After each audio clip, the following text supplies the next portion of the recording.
Hello student, welcome to your chemistry lab. আমি আজ ওয়াইসিএল junior বাংলাতে চলতরিতের নেক্সট যে এবিটি এর পেজ রয়েছে, যেটা আমরা সেকশন বিএ তে করাচ্ছি, তো আজও চলতরিতের আর লাস্ট দিনে যেটা হয়েছিল তারপরের পেজটা করানো হবে। ঠিক আছে, দেখো চলতরিত চ্যাপ্টারটা খুবই ইম্পর্টেন্ট। তুমি যদি এই চ্যাপ্টারটা ঠিকঠাক করে পড়ে যাও, কারণ এখানে অনেকগুলো পার্ট আছে, সবকটা টপিককে তুমি যদি ভালো করে পড়ো, হয়তো তোমার আবার রিভিশন করতে হয়তো একদিন বা দুদিন টাইম নেবে, কিন্তু টাইম দাও। টাইম না দিলে এই চ্যাপ্টারটা মোস্ট ইম্পর্টেন্ট, কারণ এই চ্যাপ্টারে তুমি অরের বা অথবার কোশ্চেন পাবে না। এখান থেকে 3 নম্বরের একটা কোশ্চেন অরের পাবে না, 2 নম্বরের একটা কোশ্চেন অরের পাবে না, মানে তোমার 5 নম্বরের কোনো অপশন, মানে সেকেন্ড অপশন থাকছে না, মানে তোমাকে করতেই হবে। মানে যেটা টেস্ট পেপার, এবিটি এর টেস্ট পেপার দেখে যেটা বোঝা যাচ্ছে। দেখো এই চ্যাপ্টারে ইম্পর্টেন্ট অনেক কিছু ইম্পর্টেন্ট, কারণ অনেকগুলো টপিক, প্রত্যেকটা টপিকের মেইন যেই পয়েন্ট, সেই পয়েন্টটাকে তোমাকে মনে রাখতে হবে। আর সবসময় টপিক ওয়াইজ মনে রাখার চেষ্টা করো যে চলতরিতের মধ্যে কি কি আছে, বা আদার্স যখন চ্যাপ্টার পড়ছো ওই চ্যাপ্টারের মধ্যে কি কি টপিক আছে। যদি তুমি টপিক ওয়াইজ পড়াশোনা করো, তোমার এখন মাধ্যমিকের জন্যও হেল্প হবে এবং পরবর্তীকালে নিট জেইর জন্যও হেল্প হবে। কারণ দেখো, তোমরা আমার কাছে যারা প্রথম থেকে পড়ে এসেছো, দেখেছো যে আমি সবসময় বলি ওই চ্যাপ্টারের টপিক বলো, এই চ্যাপ্টারের টপিক বলো। কারণ একটাই কারণ, তুমি টপিক মনে থাকলে পরীক্ষার খাতায় ঠিক অটোমেটিক মনে পড়ে যাবে, তুমি যদি থিওরিটা ভালো করে পড়ো। দেখো মাধ্যমিকে নাম্বার পাওয়া, যারা পাস করে গেছে তারা তোমাকে সবসময় বলছে মাধ্যমিকে নাম্বার পেতে আবার পড়তে লাগে নাকি, এরকমই তো বলে। কিন্তু তোমার জায়গাতে যে রয়েছে বা তুমি যেই স্টেজে রয়েছো, তুমি ভাবছো যে কি করে হবে। সত্যি তোমার হচ্ছে কি লাইফে একটা বড় পরীক্ষা দিতে যাবে, যেখানে তোমার মার্কসটা খুব ইম্পর্টেন্ট, যেটা তোমার ভবিষ্যতে প্রচুর হেল্পফুল হবে। কারণ এতদিন যা পরীক্ষা দিয়েছিলে, সে পাস করলে কি না পাস করলে, বা কম নাম্বার পেলে কি বেশি নাম্বার পেলে, সেটা কেউ দেখতো না। কিন্তু মাধ্যমিকের নাম্বারটা খুব ইম্পর্টেন্ট, কারণ এটাই তোমার হোল লাইফের একটা বড় নাম্বার। এতে যদি ভালো নাম্বার থাকে, তোমার আগে গিয়ে অনেক সুযোগ সুবিধা, বা চাকরির ক্ষেত্রে, জবের ক্ষেত্রে, বা যে কোনো ক্ষেত্রে তোমার সার্টিফিকেটটা খুবই ইম্পর্টেন্ট এবং মার্কসটাও খুব ইম্পর্টেন্ট। সেই জন্যই সবাই তোমার ধরো যখন পাস করে গেছে, যারা তোমার দাদারা বা দিদিরা যারা রয়েছে, যে মাধ্যমিকে পাস করতে গেলে পড়তে লাগে কিনা, তার একটাই কারণ তারা যখন হায়ার ক্লাসে দেখছে যে মাধ্যমিকের যে সোজা সোজা কোশ্চেন গুলো করে উঠতে পারেনি, বা করার টাইমে প্রবলেম হয়েছিল, যে অতটা টেনশন নিয়েছিল, কিন্তু অতটা টেনশনের কিছু নেই। তো সেই জন্য যে যাই বলুক, তোমাকে তোমার পড়াটা করতে হবে, কারণ তুমি একমাত্র মাধ্যমিক পরীক্ষা দিতে যাবে। আর তোমার সাথে কেউ যাবে না, তোমার সাথে কোনো মোবাইল যাবে না, ইউটিউব যাবে না, তোমার এআই যাবে না, কোনো টিচার যাবে না, একমাত্র তুমিই যাবে। এবং তোমার মাথাতে যেটা স্টোর হয়ে আছে, বা যেটা তুমি এতদিন ধরে চেষ্টা করে যেটা বুঝেছো বা লিখছো, বা যার অ্যান্সার সঠিক লিখছো, তো সেইটাই তোমার সাথে যাবে পরীক্ষার হলেতে। ঠিক আছে, যাই হোক, তোমরা মোটামুটি দেখো নেক্সট পেজ আমরা আসছি 618 পেজ। ঠিক আছে, টেস্ট পেপারের সেকশন বি এর 618 পেজ। ঠিক আছে, এবিটি এর টেস্ট পেপার। দেখো এখানে ফার্স্ট কোশ্চেনটা খুব ইন্টারেস্টিং রয়েছে। কারণ কি বলছে যে L square T Q I minus 1, M এই যে লিখেছে, বলছে এর মাত্রিয় সংকেত যে ভৌত রাশি তা হলো, দেখো কার হবে। আগে ফার্স্ট দেখো তড়িৎ বিভব বলেছে, তাহলে তড়িৎ বিভবের মাত্রিয় সংকেত কি হবে। আগে তড়িৎ বিভবের মাত্রিয় সংকেতটা লিখি। দেখো এ সবার মাত্রিয় সংকেত ভালো করে পড়ে যাবে, কারণ এরকম ভাবেও কোশ্চেন দিতে পারে, আবার তোমাকে ঘুরিয়েও কোশ্চেন দিতে পারে। আমরা কি লিখি, যেহেতু আই দিচ্ছে, এ দিয়েও লিখে, অনেকক্ষণ বইয়েতে লেখা আছে দেখবে। তুমি এইটা যেটা লিখছো, তড়িৎ বিভবের হচ্ছে M L square T to the power -3 I, কত হয় আই -1, আই মাইনাস ওয়ান, এটা হচ্ছে তোমার টি এল স্কোয়ার টি, এটা T to the power minus three, কিন্তু এখানে টি এরটা দিয়েছে প্লাস থ্রি। তড়িৎচালক বল, তড়িৎচালক বলের মাত্রিয় সংকেত কি হবে? দেখো তড়িৎচালক বল আর বিভব প্রভেদ, মানে বিভব পার্থক্যটাকেই বলা হচ্ছে তড়িৎচালক বল। ঠিক আছে, দুটি বিভবের, আর তো আমি যেহেতু বিভবের লিখেছি, এটাই এর হচ্ছে কি বলে মাত্রিয় সংকেত হবে, মানে তড়িৎ বিভব আর ইএমএফ। ইএমএফ মানে কি? ইলেকট্রোমোটিভ ফোর্স, মানে তড়িৎচালক বল। তড়িৎচালক বল কি হয় কি, দুই প্রান্তের বিভব প্রভেদের পার্থক্য, যে মুক্ত বর্তনীতে কোষের দুই প্রান্তের বিভব পার্থক্যকেই কোষের তড়িৎচালক বল বলে, যেটাকে ইএমএফ অফ দ্য ফোর্স বলা হয়। ঠিক আছে, বা ইলেকট্রোমোটিভ ফোর্স। তো যাকে এইটা কি দুটো বিভব পার্থক্য ছিল। ঠিক আছে, দুটো বিভব পার্থক্য যেহেতু ছিল, তার মানে ইএমএফ এরও সেম হবে, M L square T to the power minus three I to the power minus one. ঠিক আছে, এবার তাহলে রোধের কি হবে? দেখো রোধের যেটা হবে, রোধের মাত্রিয় একক, রোধের ক্ষেত্রে আমরা কি লিখবো আগে একবার লিখে নিই, তারপর অ্যান্সারটার সঙ্গে মেলাবো। দেখো সব কটার মাত্রিয় সংকেত মনে রাখা এই কারণে জরুরি, তুমি যদি মনে না রাখো তাহলে তোমার কি হবে, কোশ্চেন এলে এরকম 1 নম্বর করে মিস হয়ে যাবে, এরকম ভাবে 5টা 1 নম্বর করে মিস হলেই তাহলেই তোমার 5 নম্বর কমে গেল। তো কোনো কোশ্চেন মিস ছাড়া যাবে না। এবার দেখো এইটা গেল তোমার, এখানে কি রয়েছে, টি কিউব রয়েছে। ঠিক আছে, আর রোধের মাত্রিয় সংকেত কি হয়, এটা সেম থাকে, M L square T to the power minus three, আর আই স্কোয়ার থাকে I to the power minus two, এটা থাকে। দেখো মাত্রিয় সংকেত কিভাবে আইডেন্টিফাই করতে হয় সেটা ক্লাস 9-এ শিখেছিলাম, তো এখন আর এটাকে নিয়ে কিভাবে কি করতে হয় সেটা বলছি না, বা পড়ানোর টাইমেও বলে গেছি। তার মানে তাহলে এখানে কোন ভৌত রাশিটা হবে? দেখো এখানে এম এল স্কোয়ার, একবার টেস্ট পেপারটা ভালো করে দেখো, আমার যেটা মনে হয় এটা T to the power minus three হবে। ঠিক আছে, তোমরা টেস্ট পেপারটা দেখো, আমি টেস্ট পেপারটা চেক করলাম, ওখানে এটা M L square T to the power minus three I minus one আছে। ঠিক আছে, তার মানে আমার বিভব প্রভেদ আর ইএমএফ এই দুটো হচ্ছে। রোধের ক্ষেত্রে আই স্কোয়ার হয় minus I to the power minus two হয়। ঠিক আছে, কিন্তু এই ক্ষেত্রে এরকম আসছে, তুমি যেটা অ্যান্সার অপশনটা হবে তোমার দুটোই হবে, কারণ ইএমএফ হচ্ছে আর তড়িৎ বিভব হচ্ছে।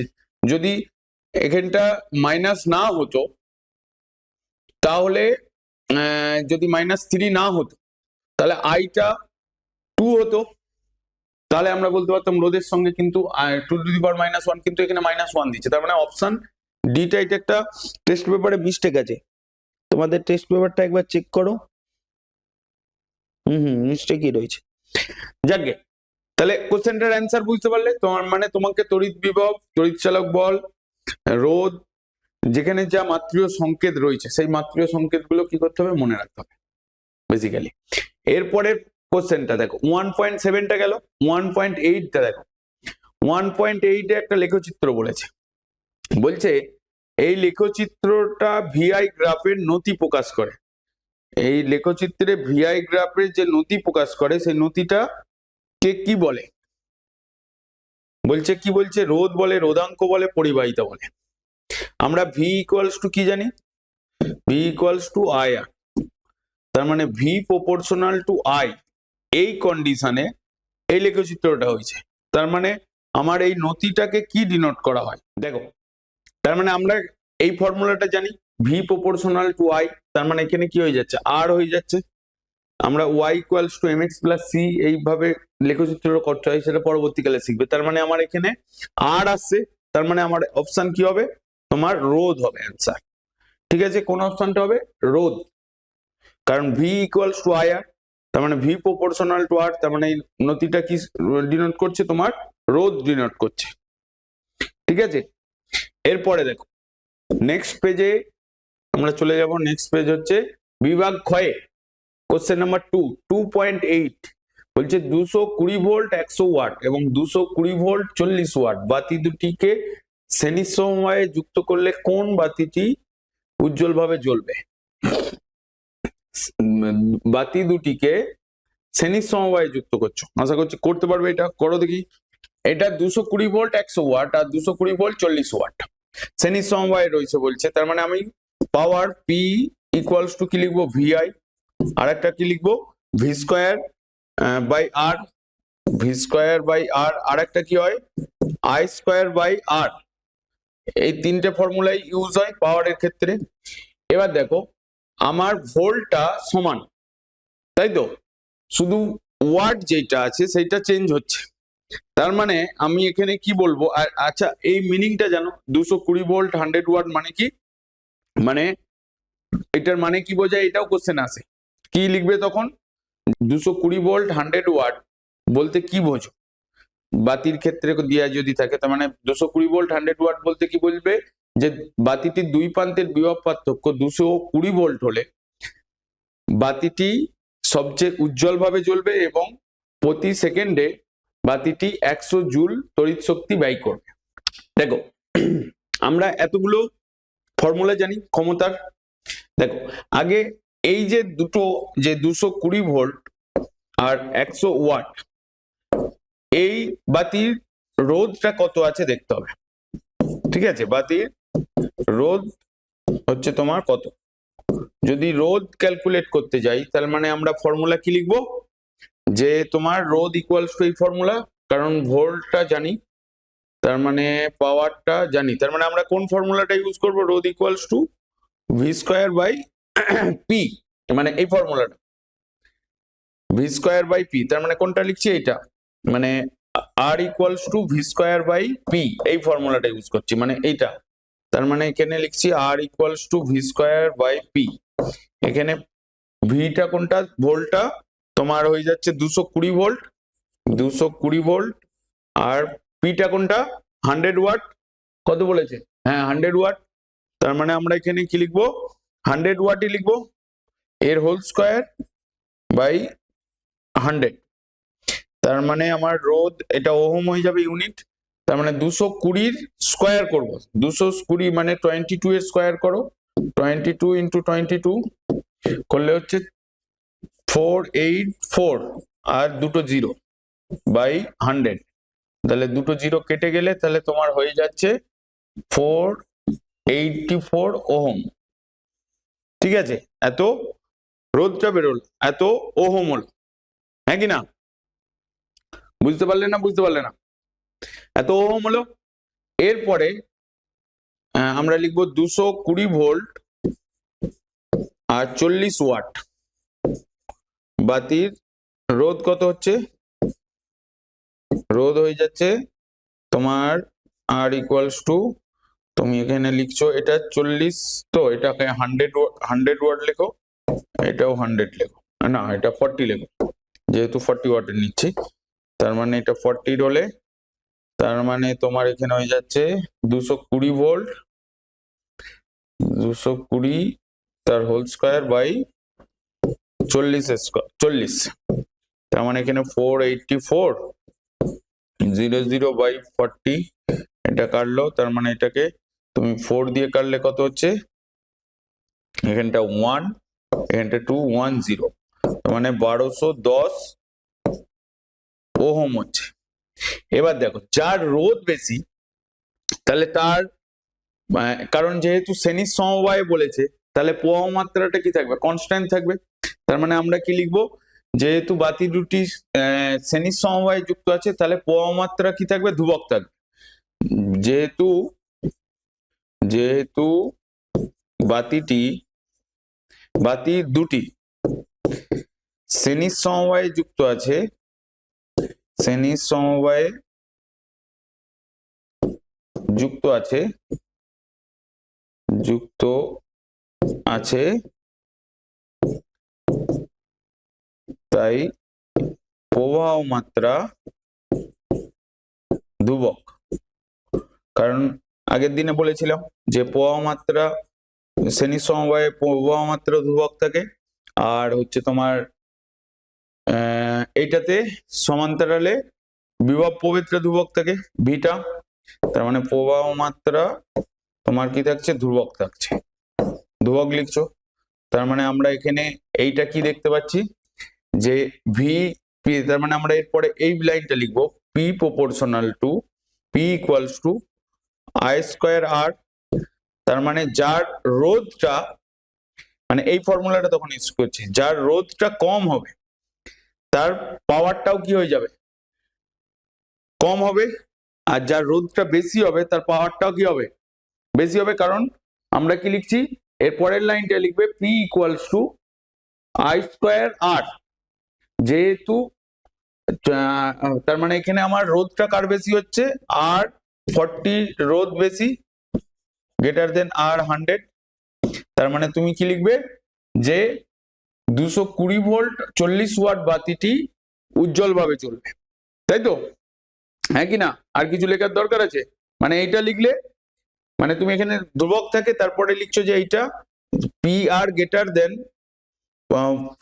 আর 100, অতএব 220 ভোল্ট 220 ভোল্ট এন্ড 40 ওয়াট বাতিটি উজ্জ্বল ভাবে জ্বলবে, 40 ওয়াট বাতিটি উজ্জ্বল ভাবে জ্বলবে। ওকে, এইটুকু লিখলেই হয়ে যাবে, আর কিছু লেখার দরকার নেই। তার মানে আমরা এটাতে কি করলাম, বেসিক্যালি রোধ ক্যালকুলেট করলাম, কারণ আমরা এই ফর্মুলার টেবিলটা জানি, ভি ইকুয়ালস টু মানে পি ইকুয়ালস টু এইটা ফর্মুলাটা, এই ফর্মুলাটাকে ইউজ করলাম। ঠিক আছে, বোঝা গেল না বোঝা গেল না? তার মানে আমাদের 2.8টা হয়ে গেল। এবার 2.9, এই দেখো এই কোশ্চেনটা আগের দিনও করেছিলাম, ফ্লেমিং এর বাম হস্ত নীতি এর নিয়মে তড়িৎ ক্ষেত্র ও চুম্বক ক্ষেত্রের মধ্যে মধ্যবর্তী কোণ কত। কি বলছে দেখো, বলছে ফ্লেমিং এর এখানে 2.9 এটা ফ্লেমিং এর বাম হস্ত নিয়মে তড়িৎ ক্ষেত্র ও চুম্বক ক্ষেত্রের মধ্যবর্তী কোণ কত। অ্যান্সার কি হবে, এরকম ভাবে যখন বলা হয়েছিল যে কোনটা কি কেমন ভাবে ছিল মধ্যবর্তী কোণ, আগে ভালো করে বলো। তার মানে এইটার সঙ্গে এটা কত ডিগ্রি অ্যাঙ্গেল হচ্ছে, দেখো এখানে বলেছে তড়িৎ প্রবাহ বা তড়িৎ ক্ষেত্র, তাই তো, আর একটা হচ্ছে তড়িৎ প্রবাহের অভিমুখ, মানে ক্রিয়াশীল বল যেটা, এটা কি বলে তড়িৎ পরিবাহীর গতির মানে দেখো আমি আবার ফের প্রথম থেকে বলছি যে ফ্লেমিং এর বাম হস্ত নিয়মে তড়িৎ ক্ষেত্র ও চুম্বক ক্ষেত্রের মধ্যবর্তী কোণ কত, তোমার উত্তর কি হবে 90 ডিগ্রি। দেখো তার কারণ কি, এই ব্যাপারটা যে এই বৃদ্ধাঙ্গুষ্ঠীটা কি ছিল তোমার, কি ডিনোট করছিল, ক্রিয়াশীল বল, তাই তো, বা তড়িৎ প্রবাহের ওপর ক্রিয়াশীল বলের অভিমুখ বা পরিবাহীর গতির অভিমুখ। এইটা কি ডিনোট করছে, তোমার তর্জনীটা চুম্বক ক্ষেত্র আর তোমার মধ্যমাটা তড়িৎ ক্ষেত্র বা তড়িৎ প্রবাহের অভিমুখ।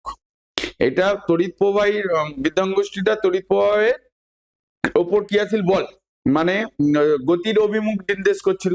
তার মানে এই সঙ্গে এই অ্যাঙ্গেলটা কত, 90 ডিগ্রি। তোমার উত্তর কি হবে, মধ্যবর্তী কোণ, মধ্যবর্তী কোণ হয়ে যাচ্ছে তোমার সমকোণ বা 90 ডিগ্রি।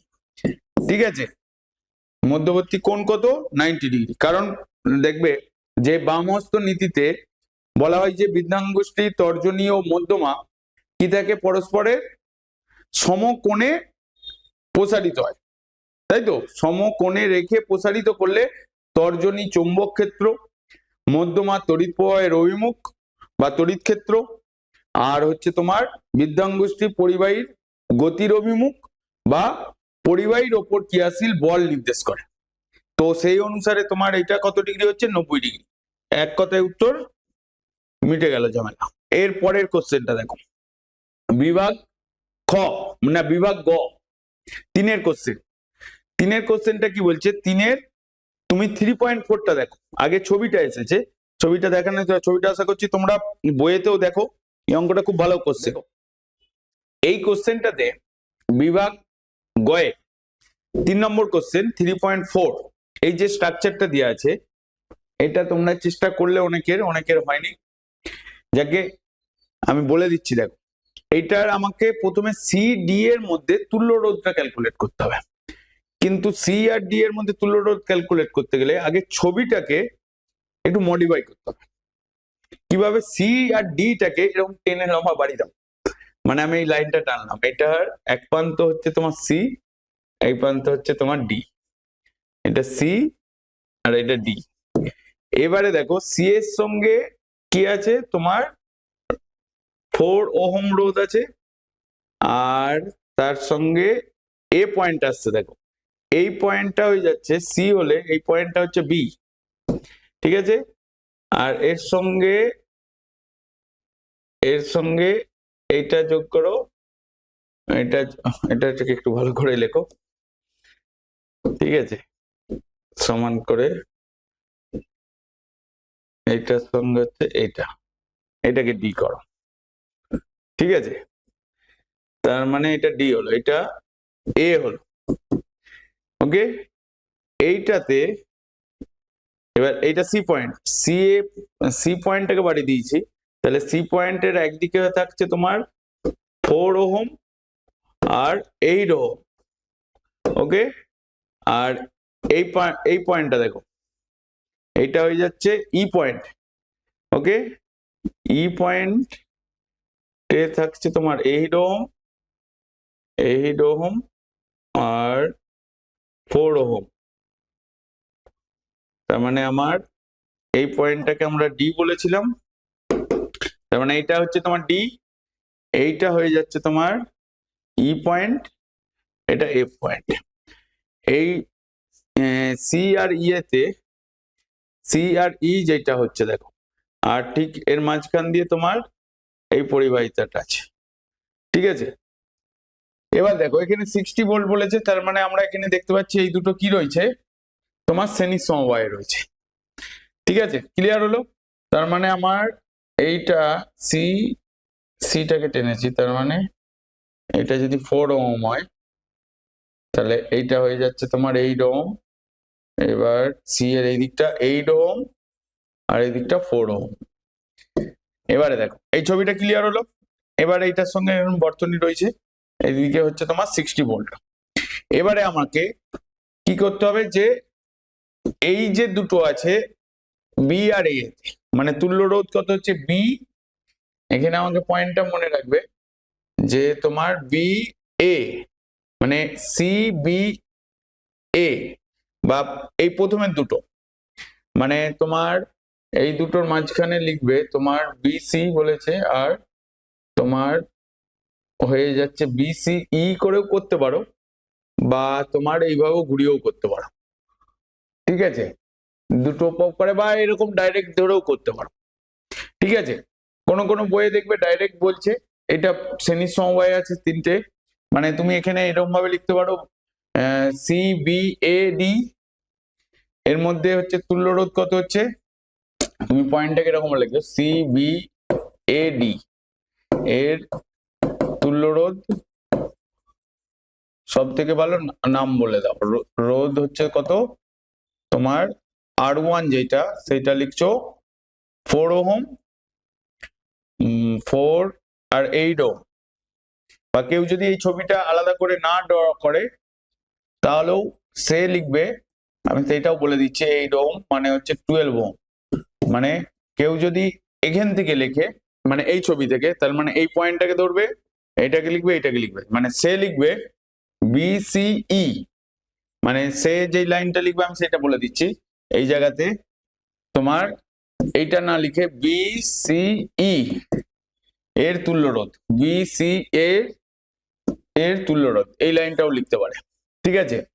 আর বিসিই বলেও লিখতে পারে, আর এবিসিডি করেও লিখতে পারে। এর পরেরটাই যদি ধরো এ ডি এফ, সে লিখছে তোমার এ ডি এফ এর মধ্যে তুল্য রোধ, ঠিক আছে। তুল্য রোধ কত হবে, R2 equals to same 8 ohm plus 4 ohm, তাহলে হয়ে যাচ্ছে তোমার 12 ওহম, দুটোতেই কি হয়ে যাচ্ছে তোমার হচ্ছে 12 ওহম হচ্ছে, ঠিক আছে।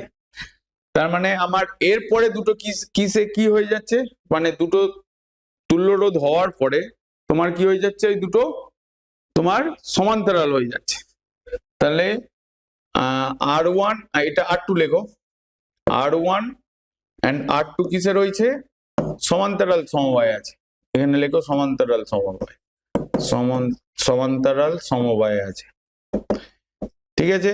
তাহলে যদি সমান্তরাল সমবায় থাকে তাহলে আর পি ইকুয়ালস টু কত দাঁড়াচ্ছে 1/r1 প্লাস 1/r2, তাহলে 1/r1 টা হয়ে যাচ্ছে তোমার 12 আর এইটাও হয়ে যাচ্ছে 1/12, তার মানে 12 লসাগু হচ্ছে, তার মানে 1 + 1 মানে 2/12 ইকুয়ালস টু 1/6, তার মানে আমার আরপি ইকুয়ালস টু লিখছি 6 ওহম। আমাকে কি ক্যালকুলেট করতে বলেছে, আমাকে বলেছে যে সিডি পরিবাহীর মধ্যে প্রবাহ মাত্রা কত, আইটা ক্যালকুলেট করতে বলছে। তাহলে আমি ফর্মুলা কি জানি, ভি ইকুয়ালস টু আইআর। দেখো এখানে আরটা হচ্ছে 6 ওহম আর ভি ইকুয়ালস টু আইআর বলেছে, এখানে কত ভোল্ট বলেছে 16 ভোল্ট, তার মানে আমরা এখানে কি করব, কি ফর্মুলা জানি, ওহম সূত্র অনুসারে ভি ইকুয়ালস টু আইআর এর ফর্মুলা লিখবে, কিন্তু আমাকে কোনটা ক্যালকুলেট করতে হবে, আইটা ক্যালকুলেট করতে হবে। তাহলে I equals to V by R, তাহলে ভিটা হয়ে যাচ্ছে তোমার 60 ভোল্ট, আরটা হয়ে যাচ্ছে তোমার 6 ওহম, তাহলে প্রবাহ মাত্রা তোমার কত অ্যাম্পিয়ার হচ্ছে, ভি ইকুয়ালস টু আইআর, এইটাতে তুমি ডিভাইড করে দেখো 16 দিয়ে, মানে প্রথমে 2 দিয়ে কাটো, এটা 3 হচ্ছে, এটা 3, এটা 2 দিয়ে কাটো 8, মানে 8/3, এত কি হয়ে যাচ্ছে অ্যাম্পিয়ার হয়ে যাবে, তাই তো, এত অ্যাম্পিয়ার। তার মানে আমরা এটাকে লিখতে পারি ওই কত হচ্ছে 2.67, 8/3 করলে তোমার 2.67 হচ্ছে, 2.67 ওহম মানে অ্যাম্পিয়ার, এত অ্যাম্পিয়ার। তাহলে তুমি এখানে লিখছো সি এন্ড ডি এর মধ্যে প্রবাহ মাত্রা, সি আর ডি এর মধ্যে প্রবাহ মাত্রা হয়ে যাচ্ছে তোমার প্রবাহ মাত্রা 2.67 অ্যাম্পিয়ার। বোঝা গেল না, বোঝা গেল? কোশ্চেনটা সোজা ছিল কিন্তু ভালো ছিল। এরপরের কোশ্চেনটা দেখো, এবার বিভাগ ঘয়ে চলে যাব। বিভাগ ঘয়ের 4.6 ওহম সূত্রটি লেখো। তাহলে ওহম সূত্রটি কি লেখো যদি বলে, তোমরা কেউ যদি ভুলে যাও আরেকবার ভালো করে দেখো। আমরা কি লিখি, ভি ইকুয়ালস টু আইআর, এটাই হচ্ছে ওহম সূত্র। তার মানে আমার এখানে আরটা হচ্ছে কনস্ট্যান্ট, তাই তো, তার মানে ভি এর সাথে কি জানাচ্ছে, প্রবাহ মাত্রা সমানুপাতিক। তার মানে কি লিখবে, তাপমাত্রা ও অন্যান্য ভৌত অবস্থা অপরিবর্তিত থাকলে, তাপমাত্রা ও অন্যান্য ভৌত অবস্থা যদি অপরিবর্তিত থাকে তাহলে পরিবাহীর মধ্যে প্রবাহ মাত্রা তার বিভব পার্থক্যের সমানুপাতিক হয়, এটাই লিখবে। বা এরকম ভাবেও লিখতে পারো, কারো যদি কেউ যদি ভুলে যায়, ওহম সূত্র ভুলে গেছে, এরকম চট করে হয় না সাধারণত, ওহমের সূত্রটি লিখবে কিভাবে মনে রাখবে, ভি ইকুয়ালস টু আইআর, বারবার লিখছি আমরা এটা, তার মানে ভি প্রপোর্শনাল টু কি দাঁড়াচ্ছে আই, কারণ রোধটা কি থাকে, কনস্ট্যান্ট থাকে। তার মানে আমি এবার স্টেটমেন্টটা কি লিখবো, যদি কোনো পরিবাহীর মধ্যে তাপমাত্রা ও অন্যান্য ভৌত অবস্থা অপরিবর্তিত থাকে তাহলে পরিবাহীর মধ্য দিয়ে প্রবাহ মাত্রা দুই প্রান্তের বিভব পার্থক্যের সমানুপাতিক। ঠিক আছে, তাহলে কি আবার বলতে হবে না, আমি লিখে দেবো, ঠিক আছে, লিখে দিচ্ছি। দেখো, তাপমাত্রা ও অন্যান্য ভৌত অবস্থা, তাপমাত্রা ও অন্যান্য ভৌত অবস্থা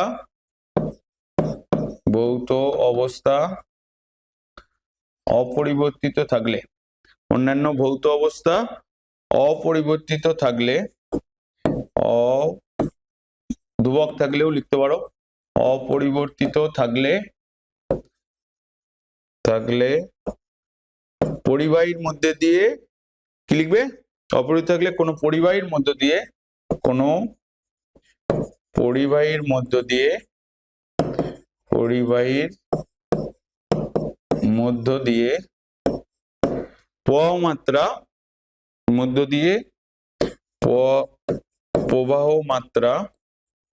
প্রবাহ মাত্রা ওই পরিবাহীর দুই প্রান্তের বিভব পার্থক্যের বা বিভব প্রভেদের সঙ্গে সমানুপাতিক।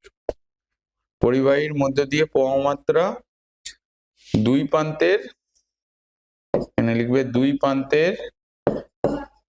দুই প্রান্তের বিভব প্রভেদের সঙ্গে সমানুপাতিক দিয়ে এই ফর্মুলাটা লিখে দেবে।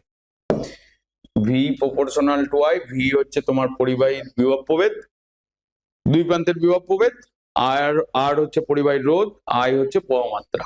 তাও ভি মানে এখানটা লিখে দেবে। তার মানে কি বলবে, তাপমাত্রা ও অন্যান্য ভৌত অবস্থা অপরিবর্তিত থাকলে পরিবাহীর মধ্যে দিয়ে প্রবাহ মাত্রা দুই প্রান্তের বিভব পার্থক্যের সমানুপাতিক। এটাই হচ্ছে তোমার ওহম সূত্র। এরপরে দেখো, তার মানে আমরা এই কোশ্চেনটা হয়ে গেল।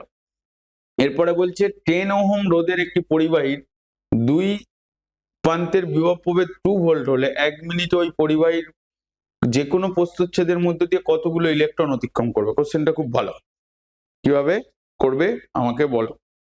কি বলছে যে আমার এই কোশ্চেনটা আবার এখানে আশা করছি না নেই, এর সঙ্গে অ্যাটাচ যে কোশ্চেনটা যেটা আছে যে কতগুলো ইলেকট্রন আসছে, আমাকে এখানে গিভেন কি কি দেওয়া আছে দেখো। যেটা বলছে রোধটা বলে দিয়েছে, মানে কি কি দেওয়া আছে গিভেন, আর দেওয়া রয়েছে তোমার 10 ওহম, পরিবাহীর রোধটা বলে দেওয়া আছে তোমার 10 ওহম। আর কি কি দেওয়া আছে, দেওয়া রয়েছে তোমার দুই প্রান্তের বিভব প্রভেদ, ঠিক আছে, বিভব পার্থক্য বিভব প্রভেদ কত দেওয়া রয়েছে, তার মানে ভিটা দেওয়া রয়েছে তোমার বিভব প্রভেদ দেওয়া রয়েছে, যা যেরকম আমি আগে বলেছিলাম সেই প্রসেসে করো। যা গিভেন আছে প্রথমে লেখো 2 ভোল্ট দেওয়া রয়েছে, আর সময় কত দেওয়া রয়েছে, টাইম 1 মিনিট, সময় দেওয়া রয়েছে, সময় small tea equals to 1 minute. তো এইখানে আমাকে কি ক্যালকুলেট করতে হবে, প্রথমে আমরা ফর্মুলা কি জানি, আমরা এখানে এই অঙ্কটা করতে গেলে আমরা কতগুলো ইলেকট্রন আছে কিভাবে ক্যালকুলেট করব। দেখো আমাকে এখানে আইটা ক্যালকুলেট করতে হবে, কারণ আমাকে আধানটা ক্যালকুলেট করতে হবে, কারণ আমরা কি জানি কিউ ইকুয়ালস টু তোমার এন ই, ঠিক আছে, নাম্বার অফ ইলেকট্রন ইনটু মানে আধান যেটাকে কিউটাকে কি বলে তোমার আধান, কিউটাকে কি বলে আধান। আগে কেন এটা লিখছি আগে সেটা মাথায় রাখো। আধান ইকুয়ালস টু কি হয়, নাম্বার অফ ইলেকট্রন মানে ইলেকট্রন সংখ্যা, এনটা হচ্ছে তোমার ইলেকট্রন সংখ্যা বা কোনো বইতে বর্জিতও লেখা আছে দেখবে, বাই ইলেকট্রনের চার্জ, মানে তোমার ইলেকট্রনের চার্জটাকে কি বলবে, বা ইলেকট্রনের আধান, বস্তুর আধান ইকুয়ালস টু হচ্ছে ইলেকট্রনের সংখ্যা আর ইলেকট্রনের আধান।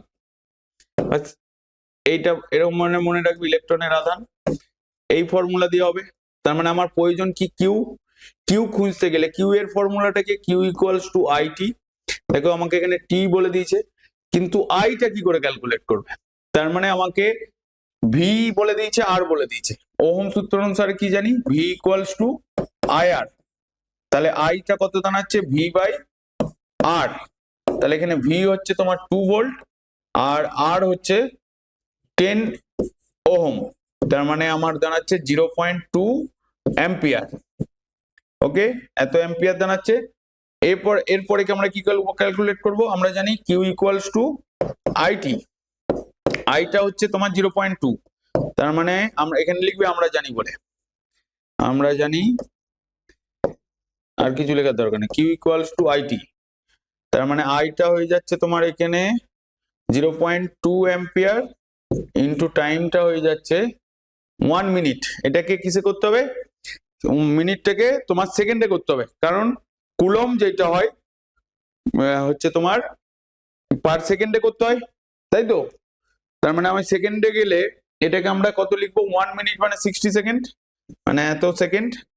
অ্যাম্পিয়ার সেকেন্ডটাই কি হয়ে যাচ্ছে তোমার কুলম হয়ে যাচ্ছে, অ্যাম্পিয়ার সেকেন্ডটাই কি হয়ে যাবে, কুলম হবে।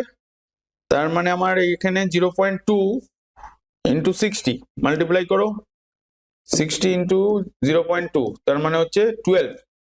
তার মানে আমরা এখানে অ্যান্সার লিখছি 12 কুলম, সি হয়ে যাচ্ছে, ঠিক আছে। কেউ স্মল ক্যাপিটাল সি লিখতে পারো বা স্পেলিং এ কুলম লিখতে পারো। তার মানে আমরা কিউটা পেয়ে গেলাম। আর এরপরে এই আধান equals to Q equals to কি, এন ই, এনটা কি ইলেকট্রনের সংখ্যা, তাহলে কিউ বাই ই হচ্ছে, তাহলে কিউটা হয়ে যাচ্ছে তোমার 12 আর ইটা হয়ে যাচ্ছে ইলেকট্রনের আধান কত, চার্জ কত, ইলেকট্রনের চার্জ 1.6 × 10⁻⁻19 কুলম, তাহলে কি লিখবে 1.6 × 10⁻⁻19 কুলম, এটাও কুলম এটাও কুলম, কেটে গেলে ইলেকট্রনের সংখ্যাটা বেরোবে। এবার এইটাতে ইলেকট্রনের সংখ্যা যেহেতু বার করতে যাচ্ছ তোমার কত সংখ্যক ইলেকট্রন, এইটা তার মানে 19টাকে ঘাঁটিও না, মানে ঘাঁটাতে কেন মানা করছি, 19টাকে উপরে তুলে দাও, বা এইটাকে এরকম করো 12 × 10, পয়েন্টটাকে তুলে দাও, 19টাকে উপরে তোলো, মানে 10⁻+19 হয়ে যাচ্ছে বাই 16। এবার এটা 4 দিয়ে কাটলে 3, এটা 4 দিয়ে কাটলে 4, মানে 3/4, 3/4, বা এরকম ভাবে লিখতে পারো তুমি 30/28, 30/4, 30 করলে তোমার 7.5 হচ্ছে, তার মানে তুমি এরকম লিখতে পারো 7.5 × 10⁻19 সংখ্যক, বুঝতে পারলে, এটা হচ্ছে অ্যান্সার হবে। প্রথমে আমরা কি দেখলাম, আমরা এটা কি দেওয়া রয়েছে, গিভেন দেওয়া রয়েছে, মানে প্রদত্ত, যে আর দেওয়া রয়েছে, ভি দেওয়া রয়েছে, টি দেওয়া রয়েছে। আমরা ফর্মুলা কি কি জানি সেটাকে আগে দেখে নিলাম, V equals to I R জানি, আধান equals to Q equals to N E, আবার কিউ ইকুয়ালস টু আইটি জানি। আমাদের কি কি প্রয়োজন অভাব ছিল এখানে, আইটা ছিল না, পাওয়া মাত্রাটা দেওয়া ছিল না, সেই আইটা ক্যালকুলেট করলাম, আধানটা দেওয়া ছিল না, বস্তুর আধান কিউ এর ভ্যালুটা, সেটা ইকুয়ালস টু আমরা ক্যালকুলেট করলাম 12 কুলম, তারপর কিউ ইকুয়ালস টু এনই ফর্মুলাতে পুট করে দিলাম, বোঝা গেল। এবার নেক্সট কোশ্চেনে আসো, নেক্সট কোশ্চেন বিভাগ ঘয়েতে চলে যাচ্ছে 4.7, এখানে বলছে এই কোশ্চেনটা খুব ভালো, পরিবাহী রোধের সহিত পরিবাহিত উৎপন্ন তাপ কিভাবে পরিবর্তিত হয়। প্রথম কোশ্চেনটা আগে ভালো করে পড়ো, পরিবাহী রোধের সহিত পরিবাহিত উৎপন্ন তাপ কিভাবে পরিবর্তিত হয়। আমি একটু আগে কি লিখেছিলাম, সবকটা ফর্মুলা লিখেছিলাম না, মনে আছে একটু আগে ওই আগের একটা অঙ্ক করার সময়, যে এইটা লিখেছিলাম যে পরিবাহী রোধের সহিত পরিবাহিত উৎপন্ন তাপ, রোধের সহিত উৎপন্ন তাপ বলেছে, তার মানে জুলের সূত্র হয়ে যাবে, তড়িৎ প্রবাহের তাপীয় ফল সংক্রান্ত জুলের সূত্র, রোধের সূত্রটা পরিবাহী রোধের সহিত পরিবাহিতে উৎপন্ন তাপ, পরিবাহী রোধের সহিত, তার মানে কি হয়, উৎপন্ন তাপ, রোধের সূত্রটা বলেছিলাম না, যে আমার এখানে পরিবাহী রোধের সহিত পরিবাহিতে উৎপন্ন তাপ কিভাবে পরিবর্তিত হয়, সমানুপাতিক হয়, তার মানে রোধ বাড়লে তোমার কি বাড়বে, পরিবাহীর প্রবাহ মাত্রা উৎপন্ন তাপও বাড়বে, তাই তো। তার মানে আমরা কি লিখবো, রোধের সূত্র পরিবাহী রোধের সহিত, মানে H প্রপোর্শনাল টু কি হয়ে যাচ্ছে আর, কখন রোধের সূত্রটাই হবে, ঠিক আছে। তোমার আই আর টি যখন কনস্ট্যান্ট, প্রবাহ মাত্রা এন্ড টি যখন কনস্ট্যান্ট থাকে, এখানে ওরকম কিছু বলে দেয়নি, তাহলে তুমি লিখবে পরিবাহী রোধের সহিত পরিবাহিত উৎপন্ন তাপ পরস্পরের সমানুপাতিক। কিভাবে পরিবর্তিত হয় বলেছে, পরস্পরের সমানুপাতিক লিখে দিচ্ছ, মানে তোমার পরিবাহীর রোধ ইনক্রিজ করলে উৎপন্ন তাপও ইনক্রিজ হবে, মানে বৃদ্ধি পাবে। তুমি এরকম ভাবে বলবে পরিবাহী রোধ বৃদ্ধি পেলে উৎপন্ন তাপও বৃদ্ধি পাবে, এবং পরিবাহী রোধ কমলে, মানে এই লাইনটা মেনলি লিখতে হবে, আর কিছু লেখার দরকার নেই, এটা 1 নম্বরের জন্য দিয়েছে। এরপরে কোনটা বলেছে, এইটা বলছে যে বাড়িতে ব্যবহৃত, এখানে কিছু দিয়ে আছে নাকি না,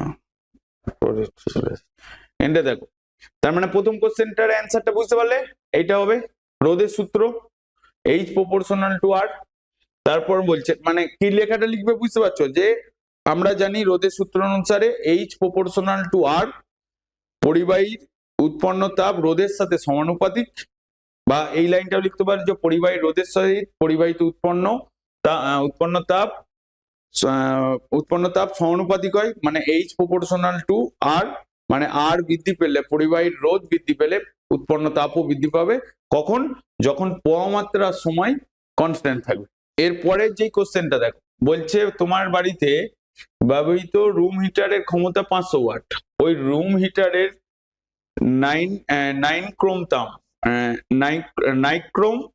নাইক্রোম তার কেটে দৈর্ঘ্য অর্ধেক করা হলো, এই অবস্থায় তাদের ক্ষমতা কত হবে? আগের দিন এরকম করে বলেছিলাম যে কোনো হিটারের তারের দৈর্ঘ্য যদি ছোট করে দেয় কি হবে। পরের পার্টটা একটা বেসিক্যালি নিউমেরিক্যাল আছে, ঠিক আছে। পরের পার্টের কোশ্চেনটা বলছে বাড়িতে ব্যবহৃত রুম হিটারের ক্ষমতা 500 ওয়াট। তার মানে আমাকে এখানে কোনটা বলে দিচ্ছে, পি বলে দিচ্ছে তোমার 500 ওয়াট, এটা বলে দিয়ে আছে, ঠিক আছে। আমরা ফর্মুলাটা কি জানি, P equals to V square by R, আমরা এই ফর্মুলাটা জানি। দেখো এবার দেখো আমার এখানে আমি যদি এটাকে তুলনা করি, মানে এখানে প্রাথমিক অবস্থা আর তারের দৈর্ঘ্যটা কমিয়ে দিলে সেই অবস্থাতে কি হচ্ছে, দুটোকে যদি তুলনা করি তাহলে আমরা দুটো, এই যে এখানে আমি P1 মানে দুটো, এটাকে যদি আমি P1 ধরি, ঠিক আছে, এই ফর্মুলা অনুসারে P1 আমাকে P2টা ক্যালকুলেট করতে হবে, ঠিক আছে, কারণ আমরা এই ফর্মুলাটা ইউজ করতে পারি। তার মানে P1 বাই R1 করতে পারি, কারণ আমার এখানে কোনটা কনস্ট্যান্ট, ভিটা কনস্ট্যান্ট, কারণ আমার বিভব প্রভেদ যেটা আছে ভিটা কি থাকছে, ভি যেটা আছে সেটা তোমার কনস্ট্যান্ট থাকছে। তার মানে আমি P2টা ক্যালকুলেট করতে হবে। তার মানে আমরা এই ফর্মুলা অনুসারে যে P1 equals to V square by R1, ঠিক আছে। R1টা মানে R1টাকে যদি আমি আর ধরি, R1টা এখানে রোধটা মানে যখন তারটা কাটা হয়নি তখন R1টাকে আমি ধরে নিচ্ছি রোধটা আর, ঠিক আছে। এবার দেখো এইটার দৈর্ঘ্যটা কি করছো, তুমি অর্ধেক করে দিচ্ছ, ঠিক আছে। তাহলে P1টা তোমার এটা বলে দিচ্ছে, তাহলে P2টা কত হচ্ছে তোমার ভি স্কোয়ার বাই R2 হবে। এবার R2 ইকুয়ালস টু লিখছো তুমি R1 R2 ইকুয়ালস টু, এখানটা ভালো করে দেখবে এই জায়গাটাতেই অঙ্কটা, R2 ইকুয়ালস টু লিখছো R1 বাই 2, R1টাকে লিখেছো R বাই 2, ঠিক আছে। কারণ কি পরিবাহীর রোধ দৈর্ঘ্যের সাথে সমানুপাতিক, কি লিখবে এখানে এর পরের লাইনে, পরিবাহীর রোধ মানে এর প্যাকেটে এটা লিখবে, পরিবাহীর রোধ দৈর্ঘ্যের সাথে, পরিবাহীর রোধ পরিবাহীর দৈর্ঘ্যের সাথে সমানুপাতিক, পরিবাহীর দৈর্ঘ্যের সাথে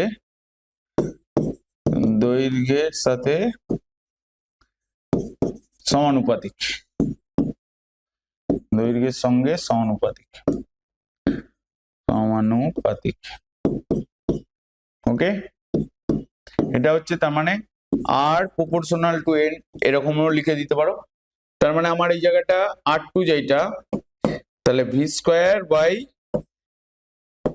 আর বাই 2, তার মানে কি দাঁড়াচ্ছে 2 ভি স্কোয়ার বাই আর দাঁড়াচ্ছে। এ একটা ইকুয়েশন আর এ একটা ইকুয়েশন, দুটোকে ডিভাইড করে দাও, ঠিক আছে, 1 নম্বর ও 2 নম্বর থেকে পাই। তার মানে P1 বাই P2 করছো, ভ্যালু পরে পুট করছি। তার মানে ভি স্কোয়ার বাই আর, এটা এখানে লিখছো ভি স্কোয়ার বাই আর লিখেছিলে, তাহলে ভি স্কোয়ার বাই আর হচ্ছে ডিভাইডেড, মানে এখানে তোমার আরটা উপরে চলে যাচ্ছে আর এখানে 2 ভি স্কোয়ার, দেখো আর আর কেটে যাচ্ছে, ভিভি কেটে যাচ্ছে, তার মানে তোমার পড়ে থাকছে 1/2।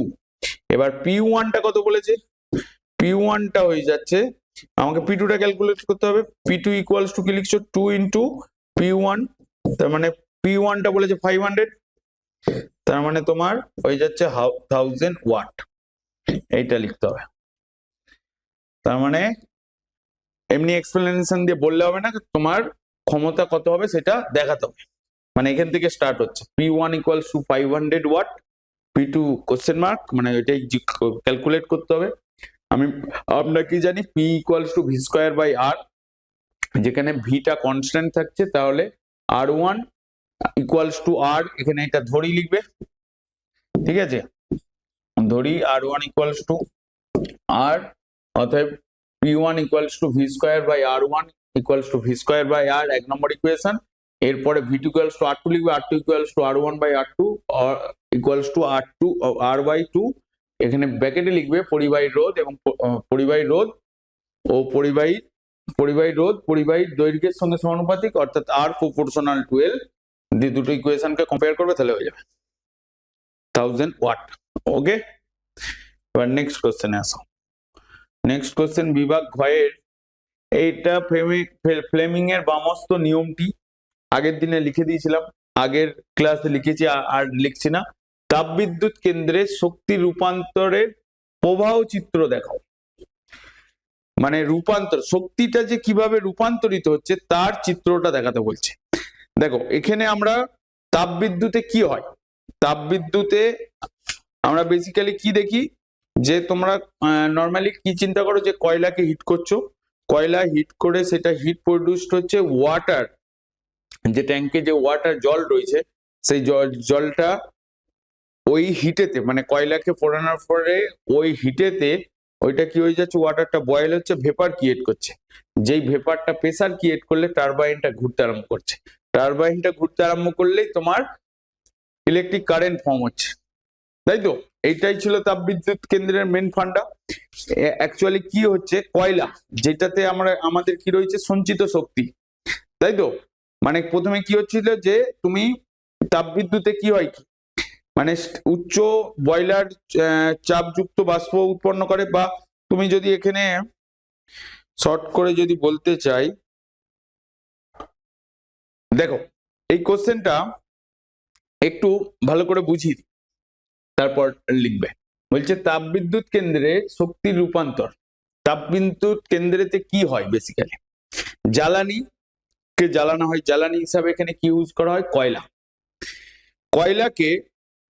কয়লার মধ্যে কি শক্তি রয়েছে, রাসায়নিক শক্তি, মানে যেটা জ্বালানিক শক্তি, কারণ কয়লাকে তুমি পোড়াচ্ছ, জ্বালাচ্ছ, তার মানে সেটা রাসায়নিক শক্তি থেকে কি শক্তিতে উৎপন্ন হচ্ছে, সেটা তাপ শক্তিতে যাচ্ছে। মানে কয়লা জ্বলতে থাকলে কি হবে, মানে জ্বালানি হিসাবে তুমি কি নিয়েছো, এখানে জ্বালানি যেটা এখানে কি নিচ্ছ, কয়লা।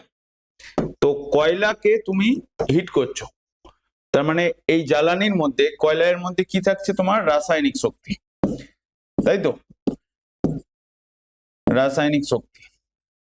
তো এই রাসায়নিক শক্তিটা কি শক্তিতে কনভার্ট হচ্ছে, মানে কয়লাকে জ্বালালে কি উৎপন্ন হচ্ছে, তাপ উৎপন্ন হচ্ছে। ওই তাপটা বয়লারে যে তোমার যে